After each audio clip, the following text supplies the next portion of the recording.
My question now to the administration, is revenge from the grave a crime? So I have to die first. They have to kill me first. So now they can't kill me anymore unless they want to die. Remember, they are known for political persecution. They suppress and oppress opposition. They assassinated their political enemy.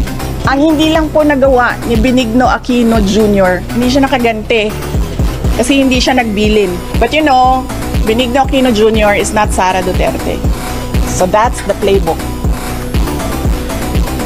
Yes, lahat ng galaw ko, lahat ng ginagawa ko, kung saan ako, alam niya, alam nila, ganito ang gagawin sa security mo, imo-monitor ka. Oh, that's one threat. But that is a possibility. You see what they're doing right now? They are undermining my security. Hindi ko pa dinidiscuss ang galing sa PNP. Diba, meron kayong mga naririnig ng akusasyon ng nakawan dito sa ating gobyerno. Naririnig nyo ba na millions ang ninanakaw? Hindi, diba? Ang naririnig nyo, billions ang ninanakaw.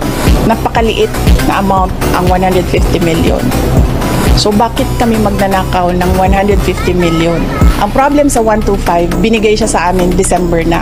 Requirement in government offices, you have to utilize money before December 31. They cannot be divulged in public. It will compromise lives and security of personnel who are cooperating or who are nandoon sa kabila na asset. You cannot. Saan galing yan? Ayun! Bye! Ako nagtatanong.